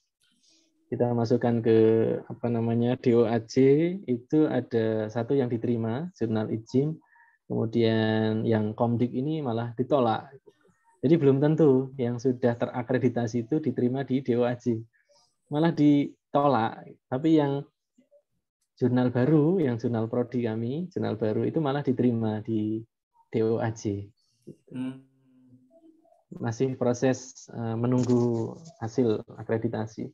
Nanti boleh Bapak Ibu kalau yang misalnya mau coba ya ke jurnal yang baru proses akreditasi, nggak apa-apa. Nanti jelas itu masih masuk hitungan akreditasi karena hitungannya adalah 2 tahun sebelum dan 2 tahun sesudah SK akreditasi. Jadi nggak usah khawatir jurnalnya belum akreditasi. Nanti ketika tinggal nunggu waktu saja. Ketika SK-nya terbit itu otomatis artikel Bapak Ibu tercover. Ikut terakreditasi. Iya, langsung ikut terakreditasi. 2 tahun sebelum dan 2 tahun setelah. Gitu. Kalau kami di Lingkar Pena belum ada yang terakreditasi. Kalau mau yang sudah terakreditasi ke jurnalnya Univet, karena juga kami bermitra dengan Univet. Jadi tidak ada masalah, silahkan nanti Bapak Ibu bisa menghubungi karena juga sudah kami masukkan di grup yang diklat ini dan ada Pak Singgih juga masuk di grup Sahabat Pena Indonesia. Dan biasanya memang kalau jurnal yang agak sulit itu berarti diurus Bapak Ibu. Tapi kalau jurnal tadi yang disampaikan Pak Singgih, pokoknya tulisannya bagaimana, udah bentuknya seperti apa, diterima dipublish berarti tidak ada progres untuk kepingin meningkat kualitas jurnalnya itu. Betul. Dan kami ini juga Pak Singgih di Lingkar Pena ini kami bagi-bagi tim. Jadi yang mengurus jurnal, saya tidak mengurus jurnal, ada teman yang lain. Tapi memang mengurus jurnal kebetulan ya namanya kesibukan ya. Mengurus jurnal memang harus fokus. Yang di Lingkar Pena saja ini juga belum begitu baik kami kelola. Tapi tetap sedikit-sedikit berusaha untuk dikelola dengan baik.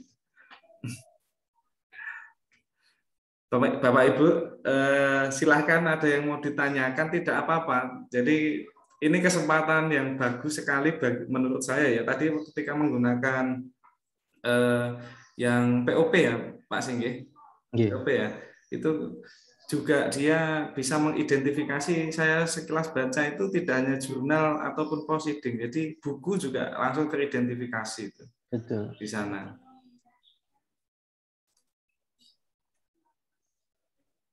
Ayo monggo kalau ada. Bapak Ibu silahkan. Jadi strateginya ketika mau penulis Bapak Ibu mengumpulkan referensi dulu, baru memulai menulis atau melakukan penelitian. Sepertinya nggak ada Pak Singgih. Kalau dipaksakan nanti ya tetap nggak ada. Sedikit saya tambahkan mungkin Mas Husen. Ya, silakan. Bapak Ibu punya gambaran, kita mau cari target jurnal yang sesuai dengan kemampuan kita, dan juga kita mengidentifikasi jurnal ini nanti cepat tidak progresnya, gitu ya. Kita bisa cek ya ini kita close dulu, sudah nggak perlu itu. Sekarang kita ke Sinta.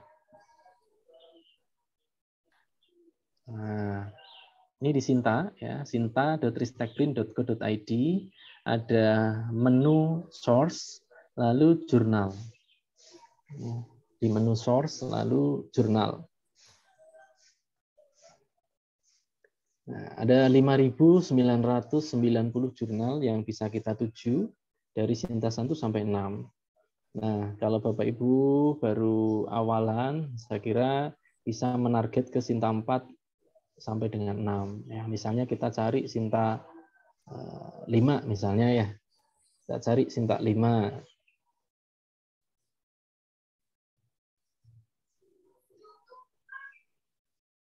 Nah, ini Sinta 5, lalu kemudian kita mau cari yang pendidikan ya, pendidikan. Kita bisa search di sini. Kalau spesifik lagi misalnya pendidikannya apa? Misalnya agama, ada teknologi informasi, ada kemudian PGSD pendidikan ada, banyak sih ya. PGSD PGSD. juga ada biasanya. PGSD bisa ada sendiri ya. Atau Sesuai sekolah rumpun dasar. keilmuan bisa. Iya. Nah, ini ada nih. Nih. Unimed. Unimed itu Medan ya? Nggih, Medan.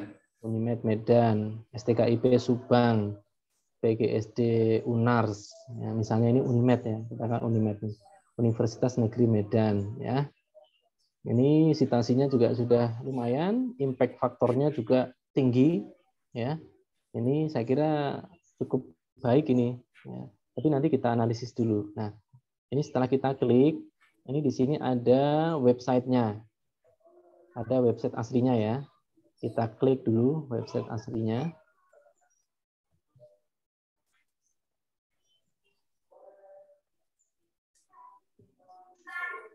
Ini terakreditasi sejak 2017. Nah, jadi sudah cukup lama. Saya kira pengelolaannya juga sudah baik lah ya. Oke, ini kita coba lihat website asalnya.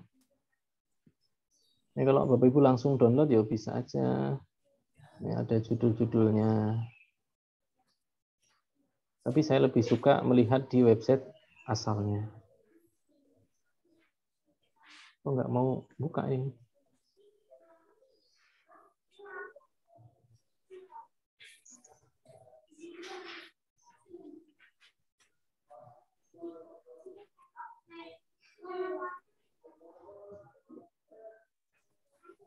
Mana ya sinyalnya?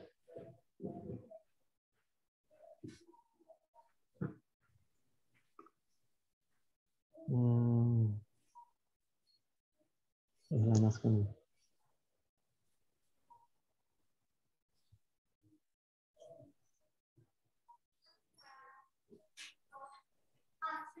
Sambil Pak, sambil sembari menunggu Pak Sigit, ini ada Ibu Haryati di kolom chat nih. Maaf Bapak, untuk alur dari awal draft sampai publikasi apa saja proses yang perlu dilalui dari draft sampai publikasi? Intinya tidak apa-apa Pak Sigit. Iya. Tadi sudah saya sampaikan di awal tadi ya, ada proses pre-writing atau persiapan sebelum menulis ya, perlu kita cari dulu, kumpulkan dulu referensi tadi ya dengan menggunakan Mendeley bisa, dengan Publish Opera bisa, kemudian portal Garuda, Google Scholar, kemudian Sinta, ini bisa ya kita dapatkan. Kalau sudah referensi, kemudian topik sudah punya, ya data-data sudah kita kumpulkan, maka kita langsung drafting aja, drafting ya. Mulai menulis. Nah, sebelum mulai menulis kan tentu harus kita cari dulu target sasarannya, jurnalnya mana yang mau kita tuju. Ini yang Unimed lambat sekali bukanya. Kita coba yang ini aja. Yang kebetulan di kampus kami ini ada 23 jurnal kalau nggak salah. Dan ini yang saya kelola, ini salah satu. Ini sudah DOAJ ini. Nih, Indonesian Journal of Instructional Media and Model. Jadi yang membahas media pembelajaran, model-model pembelajaran, pendekatan, strategi, metode, teknik gitu ya. Itu semuanya masih bisa masuk. Nah, ini website jurnalnya ya seperti ini. Ya.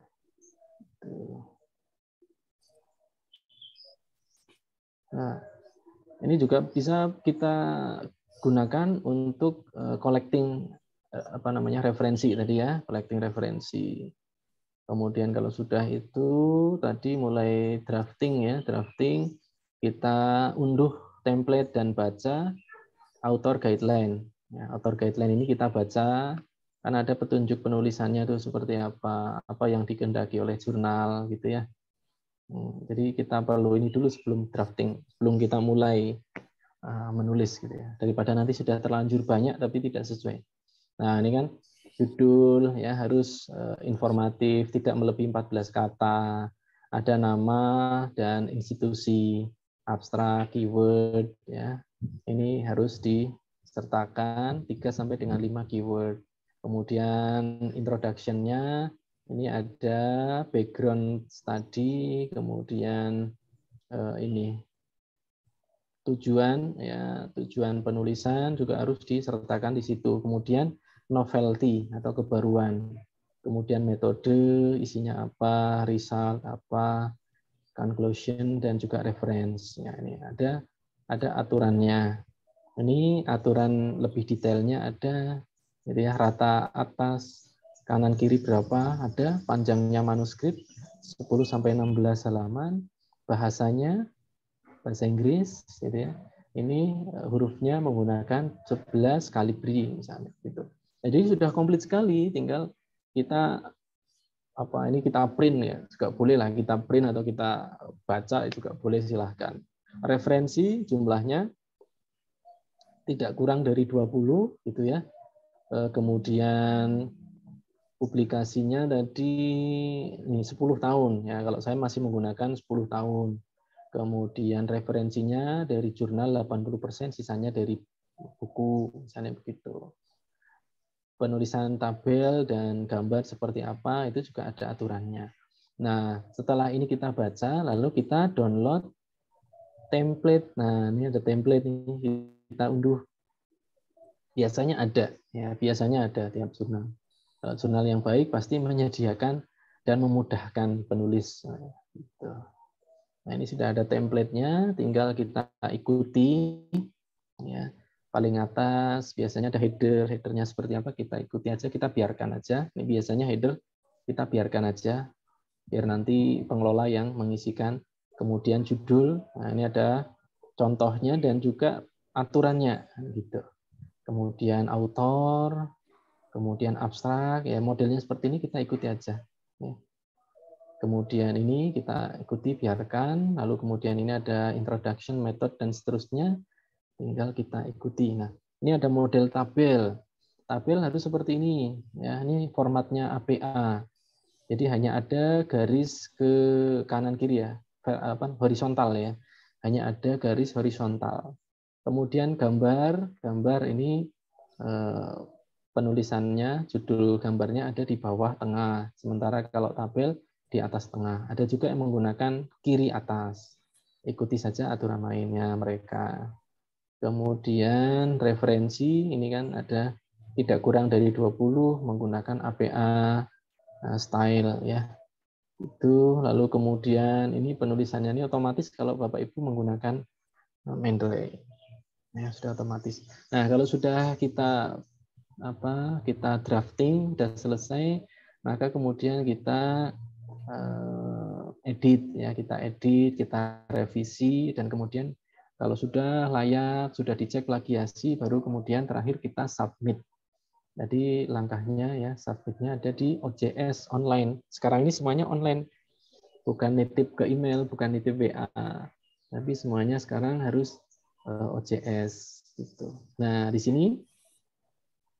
sini ada register. Ya, register ini sekaligus menjelaskan, sekaligus mencoba gitu ya. Ini ada username, misalnya kita isikan nama aja. Ini misalnya. Lalu kemudian passwordnya berapa? Yang mudah ingat gitu ya. Jangan sampai lupa. Ini juga diulangi. Kemudian ini nama depan, ini nama belakang. Kalau namanya katanya satu ya kita ulang ya, kita ulang di nama belakang. Kemudian afiliasi ini meskipun tidak ada tanda bintang tetap kita isikan.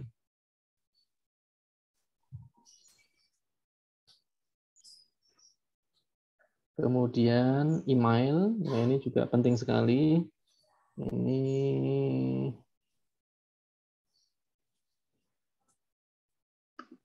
lalu kemudian ini ulangi lagi, confirm email. Ya, harus sama. Lalu kemudian phone. Nah, ini nomor HP. Meskipun tidak ada kata bintangnya, tanda bintangnya, tetap ini harus kita isikan. Ya, harus kita isikan supaya nanti ketika kita tidak membaca email, katakanlah ya, kita kebetulan mungkin lupa password sehingga tidak buka email. Nah, editorial sudah menghubungi lewat email 2 bulan kok tidak merespon. Nah, biasanya mereka akan mem-WhatsApp. Kemudian country-nya juga ini kita isikan Indonesia. Nah, ini kita isikan. Lalu kemudian, nah ini jangan lupa, ini sering sekali lupa. Kita tidak mencentang author. Kalau kita tidak mencentang author, kita nggak akan menemukan menu yang namanya add submission. Ya, karena kita hanya sebagai reader, pembaca. Maka ini kita centang dulu nih, confirmation. Mohon maaf ini dulu. Kita centang supaya nanti ada konfirmasi masuk ke email. Ya, ada username dan password. Kemudian ini bebas, ini centang semua juga boleh, enggak pun enggak apa-apa. Registernya ini jangan lupa author, ini kita centang. Karena kita mau menulis kan gitu. Kalau sudah kita klik register. Ya. Kalau mau disimpan silahkan. Nah, ini sudah akun kita sudah jadi. Nah, kalau sudah akunnya jadi, di sini ini akan ada new submission. Kalau tadi kita tidak mencentang sebagai author, di sini tidak akan mungkin muncul new submission. Kita akan kebingungan. Wah, ini kok sudah daftar kok nggak muncul? Nah, karena tidak memperhatikan tadi. Ini harus kita klik new submission. Nah, di sini biasanya ada requirement. Ya, ini kita diminta untuk mencentang, memastikan. Jadi kayak checklist gitu loh. Checklist apakah kita ini belum pernah mempublikasikan, kemudian cek lagi hasilnya di bawah 20%. Oke, ya. Kemudian manuskripnya apakah sudah berbahasa Indonesia atau Inggris? Oh, ini keliru, ini harusnya berbahasa Inggris. Oke. Lalu kemudian ini apakah filenya dalam MS Word ataupun RTF? Oke, sudah.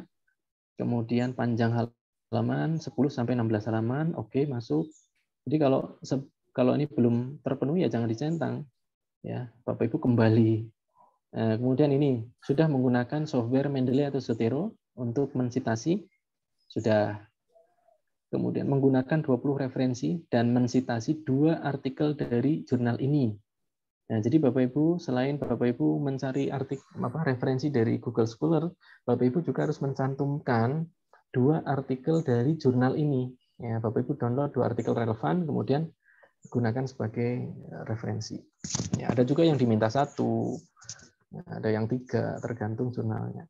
Lalu kemudian ini copyright notice, ya, copyright notice-nya Bapak Ibu centang bahwa kita sepakat dengan ini peraturan ini, ya peraturan ini. Tapi ini tidak akan merugikan autor kok karena hak ciptanya tetap ada di autor. Kemudian comment for editor ini tidak penting, tidak perlu. Kadang-kadang ada yang mohon bisa diterima gitu. Tapi kalau artikelnya tidak layak ya tidak akan mungkin diterima gitu. Nggak usah dituliskan ya. Langsung kita simpan dan lanjut. Nanti step 2 kita upload. Nah, di sini. Nah, ini step 2, upload submission file. Nah, ini kita upload artikel, ini katakanlah ini ya. Ini artikel nih. Yang MS Word ya dan atau RTF. Jangan yang PDF. PDF nanti di-reject. Nah, setelah kita browse, jangan lupa klik upload, jangan langsung di-save. Karena tidak akan mungkin nanti ini lampirannya bisa didapatkan. Harus kita klik upload. Nah, ini proses uploading. Karena banyak sekali yang penulis itu hanya membrowse tapi tidak mengupload. Nah, ciri sudah di-upload adalah muncul ini. Ini sudah terupload. Nah, sudah ada file name ini ya, data uploadnya kapan. Kalau sudah, kita klik save dan continue, save and continue. Nah, ini kita masih memastikan, ya, kita masih memastikan ulang nama dan seterusnya, kita pastikan ulang, ya, kalau sudah. Lalu kemudian apakah autornya satu atau lebih dari satu? Kalau lebih dari satu, kita wajib add author di sini. Misalnya ada nama kedua, ya, nama kedua kita tambahkan, ya, nama kedua.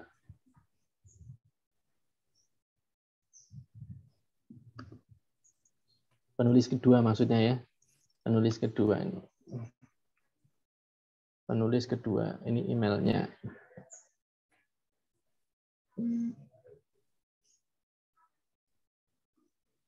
Kemudian ini juga diisi, ya, diisi sama afiliasinya, country-nya. Kemudian prinsipal kontaknya siapa? Penulis satu atau dua? Ya, biasanya penulis satu kan, berarti ini sudah nggak usah dicentang. Lalu title and abstract, ya, ini judul, ya, tuliskan judulnya di sini. Penulisannya menggunakan capitalized word seperti ini, ya, tuliskan judul di sini. Abstrak, ya, tuliskan abstrak di sini. Tinggal dikopas, ya, dari judul artikel dan abstraknya.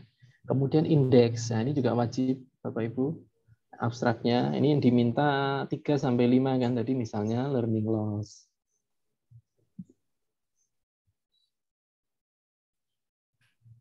Learning loss. Pemisahnya menggunakan titik koma. Ya, ini ada contohnya di sini. Jangan kita gunakan koma, jangan gunakan titik, apalagi tanpa itu, ya. Learning loss, misalnya student motivation, ya, dan seterusnya.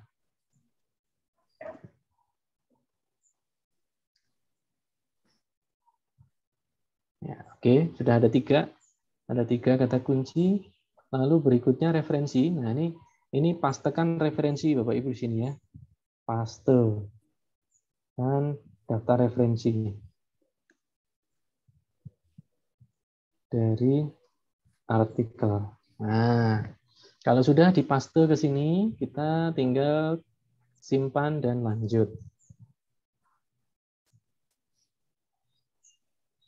Oke, ini supplementary file. Ini tidak wajib, ya, tidak wajib. Tapi kalau Bapak Ibu mau tambahkan, misalnya ini apa namanya, lampiran, ya, lampiran wawancara, misalnya, bahwa menunjukkan bahwa ini adalah hasil penelitian betulan, tidak ngarang, itu boleh, silakan. Tapi ini nggak wajib. Boleh langsung kita simpan dan lanjut. Oke, ini langkah yang terakhir, step 5. Ya, ini bisa kita pastikan lagi bahwa ini sudah ada, gitu, ya. Kalau belum, tidak muncul di sini. Yang terakhir kita klik finish submission.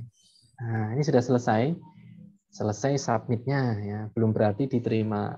Nanti kita tunggu, ya, kita juga login. Kita akan login. Ya, kita pantau, ya, di sini. Nah, kita pantau status artikelnya. Nah, nanti pantaunya seperti ini, ya. Ini kan ada statusnya, awaiting assignment, berarti masih menunggu penugasan kepada editor, ya. Awaiting assignment. Nanti berubah status, ya, berubah status archive atau in editing, ya, in editing. Kalau in editing berarti in review berarti itu sudah masuk pada tahap 1. Nah, kalau sudah itu tinggal menunggu saja catatan dari editor. Kalau tidak ada catatan, biasanya langsung dilanjutkan ke reviewer. Langsung dilanjut ke reviewer. Bapak Ibu tinggal menunggu catatan dari reviewer. Kalau ada catatan, nanti di sini akan ada tulisan namanya revision require. Ya, revision require, berarti butuh direvisi. Nah, Bapak Ibu nanti tinggal klik saja revision require, nanti akan muncul kira-kira di sebelah sini akan muncul naskah artikel yang sudah diberikan catatan oleh 2 orang reviewer. Nah, itulah yang kita jadikan bahan untuk mengubah. Kalau sudah, kita nanti publish lagi di situ, kita upload lagi di situ. Nanti kan ada tombolnya untuk upload author version. Author version berarti versi penulis versi kita, revisi versi kita. Kita upload di situ, lalu kita tunggu lagi tahap berikutnya. Bisa muncul catatan review lagi, bisa langsung accepted. Tinggal bagaimana upaya kita merevisi. Kalau revisi yang kita sudah sesuai catatan para reviewer, insya Allah nanti bisa langsung di accepted. Nah, begitu. Jadi praktis ya, biasanya lamanya waktu ini paling cepat 1 bulan, paling cepat itu 1 bulan, sampai kira-kira standarnya ya 6 bulan. Nah, kalau lebih dari 6 bulan perlu dipertanyakan. Apakah ngantri, kan ada juga yang jurnal itu ngantri sampai 3 tahun, 2 tahun itu ada. Ada, karena saking banyaknya author yang submit di jurnal itu, sehingga harus menunggu jadwal. Gitu. Saya kira itu, Bapak dan Ibu, ini menjawab tadi pertanyaan tadi, sekaligus menjelaskan kepada Bapak Ibu yang lain. Oke, terima kasih. Ya, terima kasih Pak Singgih, malah sampai dijelaskan ke submit di OJS Bapak Ibu sekalian, dicontohkan sama Pak Singgih, ditutorialkan. Mungkin ada yang lain, Bapak Ibu? Kalau tidak ada, tidak usah dipaksakan. Sebenarnya ini kesempatan yang bagus, baik buat Bapak Ibu untuk ya kita bersama lah untuk diskusi sharing ataupun tanya jawab. Kalau tidak ada, tidak usah dipaksakan juga saya juga tidak tahu kesibukannya Pak Singgih apa, dan Bapak Ibu juga mungkin punya kesibukan yang lain.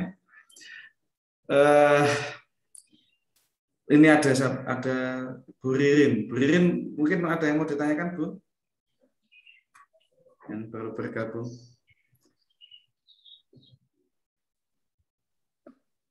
Bu Sebaleni?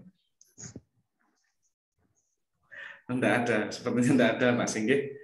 Baik, terima kasih Pak Singgih sudah menyempatkan waktunya menjadi narasumber di Dengarkan Indonesia, dan terima kasih partisipasi Bapak Ibu mengikuti diklat di hari kedua dengan tema publikasi jurnal terakreditasi. Tidak usah dibayangkan wah sulit ya, wah rumit ya, wah ribet gitu. Tapi memang prosesnya seperti ini. Apabila mau publikasi di tempat yang baik dan tulisannya dipublikasikan dengan layak itu ya, dengan pantas, karena juga melakukan penelitian itu kan juga tidak mudah dan butuh waktu juga, dan bahkan butuh biaya. Nah, ya, seperti tadi yang disampaikan Pak Singgih, yang penting melakukan terlebih dahulu gitu. Nanti kan kalau ada misalnya direvisi bahkan atau mungkin di reject, ditolak, itu ya hal biasa saja. Itu proses, akhirnya kan kita tahu kekurangannya ada di mana untuk perbaikan misalnya untuk publikasi di jurnal terakreditasi seperti itu Bapak Ibu sekalian. Dan terima kasih. Nanti kami sampaikan untuk materi, kami sampaikan di grup WhatsApp, dan rekaman video diklat pada hari ini, dan nanti kami informasikan Bapak Ibu untuk sertifikat dan administrasi lainnya. Nanti kami informasikan dan komunikasikan melalui WhatsApp grup. Dan terima kasih sekali lagi Pak Singgih sudah bersedia. Semoga nanti tetap bersedia jadi narasumber di Indonesia. Semoga nanti lancar Pak Singgih untuk menyelesaikan studi S3. Amin. Bapak Ibu mohon doanya untuk Pak Singgih biar segera menyelesaikan S3-nya. Baik, terima kasih Bapak Ibu. Kita akhiri saja. Nggak apa-apa Pak Singgih, kita akhiri saja untuk pertemuan diklat hari kedua, dan ini sudah berakhir. Terima kasih. Wassalamualaikum warahmatullahi wabarakatuh. Sukses selalu Mas Singgih. Waalaikumsalam warahmatullahi wabarakatuh. Matur nuwun Bapak Ibu. Mas Singgih. Ternyata ada yang dari Polokarto ini dekat saya, Pak. Nggih, Bu Atika, Bu Atik. SMP 4 Polokarto. Mohon pamit Mas Husen dan Bapak Ibu. Monggo Mas.